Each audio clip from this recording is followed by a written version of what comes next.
మా Telangana TV news కి స్వాగతం. పాస్టర్ ప్రవీణ్ పగడాల అనుమానాస్పద మృతి పట్ల న్యాయం చేయాలని డిమాండ్ చేస్తూ ఇంటర్ డినామినేషనల్ పాస్టర్స్ ఫెలోషిప్ ఆధ్వర్యంలో పెద్దపల్లి జిల్లా గోదావరి ఖనిలో క్రైస్తవ సోదరుడు సంఘీభావం శాంతి ర్యాలీ నిర్వహించారు. స్థానిక లేబర్ కోర్టు నుండి వ్యాపార కేంద్రం మీదుగా ప్రధాన చౌరస్తా వరకు కొనసాగింది. క్రైస్తవ ప్రతినిధులు, పాస్టర్లు పెద్ద సంఖ్యలో పాల్గొని కొవ్వొత్తులతో నివాళులర్పించారు. దేశవ్యాప్తంగా అన్ని మతాల వారు ఐక్యంగా ఉండాలని, వారి భద్రత క్షేమం కోసం ప్రార్థనలు చేశారు. ఈ యొక్క కార్యక్రమంలోని పెద్ద సంఖ్యలో క్రైస్తవులు పాల్గొన్నారు. పాస్టర్ మహిపాల్ రెడ్డి మాట్లాడుతూ రాజమండ్రి ప్రాంతంలో పాస్టర్ ప్రవీణ్ పగడాల మృతిపై సమగ్ర విచారణ జరిపి న్యాయం చేయాలన్నారు. భవిష్యత్తులో ఇటువంటి ఘటనలు పునరావృతం కాకుండా చర్యలు తీసుకోవాలని ప్రభుత్వాన్ని, సంబంధిత అధికారులను కోరారు.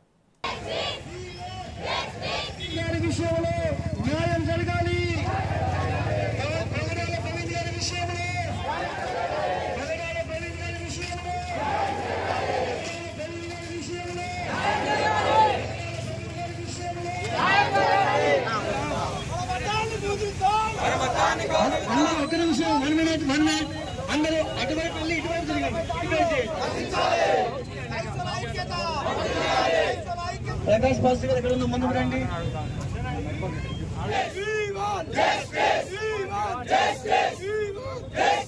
గీతాన్ని పాడదాం. యమునా గంగా ఉచ్చల జలధి తరంగా తవ శుభ నామే గాయే तब शुभ आशीष मागे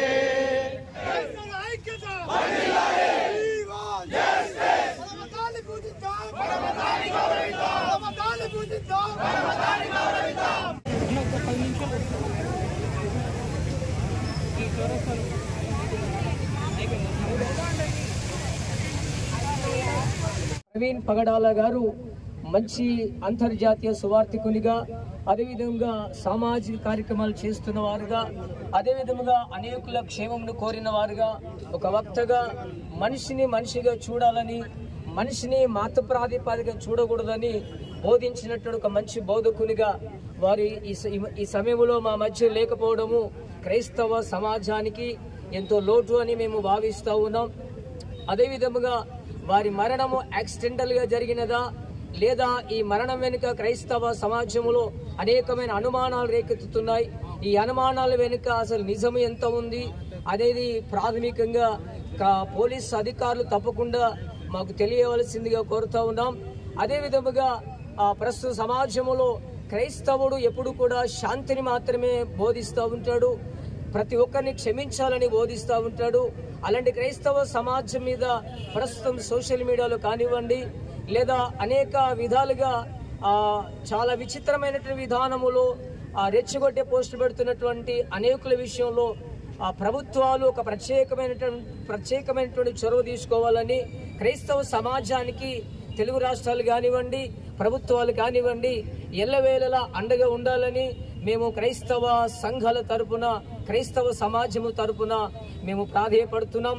తప్పకుండా ప్రవీణ్ పగడాల గారి యొక్క మరణ విషయమైనటువంటి ప్రతిదాన్ని తప్పకుండా ప్రభుత్వ అధికారులు సమగ్ర విచారణ చేసి మాకు తెలియజేస్తారని ఆశిస్తున్నాం. ఇక ముందు రాబోయే భవిష్యత్ కాలంలో కూడా క్రైస్తవ సమాజానికి ప్రభుత్వము, అదేవిధంగా అధికారులు అందరూ కూడా అండగా ఉంటారని భావిస్తున్నాము, ఉండాలని కూడా ప్రేమపూర్వకంగా కోరుకుంటున్నాము. Thank you. ఒక పక్క ప్లాన్తో చేసినటువంటి హత్యను ఒక యాక్సిడెంట్గా చిత్రీకరించడానికి ప్రయత్నిస్తున్నారు. కానీ నిజం నిప్పు లాంటిది, ఇవాళ కాకుండా నిజం రేపు తెలుస్తుంది. ఒక పాస్టర్ అయి ఉండి వారు మద్యం సేవించరు, కానీ ఈరోజు కొంతమంది మీడియాలో ఒక మతానికి చెందినట్టు వారిని టార్గెట్ చేసుకుంటూ పాస్టర్ త్యాగారాన్ని కూడా తప్పుగా చూపించడం చాలా దారుణం. ఎందుకంటే భారతదేశం ఒక లౌకిక దేశం. ఇక్కడ హిందువులు, క్రిస్టియన్లు, ఈసాయిలు ప్రతి ఒక్కరు కలిసిమెలిసి ఉంటారు. కానీ ప్రత్యేకించి ఒక పాస్టర్కి వ్యతిరేకంగా మీడియా ఛానల్స్ కూడా వారికి వ్యతిరేకంగా చాలా చూపిస్తున్నాయి. కావున ఈరోజు మనం మైనార్టీ తరఫున మరి పగడాల ప్రవీణ్ గారికి మేము వారికి మద్దతు తెలియజేస్తున్నాము. మరి ముఖ్యంగా ఆంధ్రప్రదేశ్ యొక్క ప్రభుత్వానికి కూడా మేము తెలియజేయనిది ఒకటే, ఈ యొక్క కేసును సిఐడికి అప్పజెప్పి అతి త్వరగా విచారించి ఫాస్ట్ ట్రాక్ కోర్టు ద్వారా నిందితులను శిక్షించాలని తెలియజేస్తున్నాము. Thank you.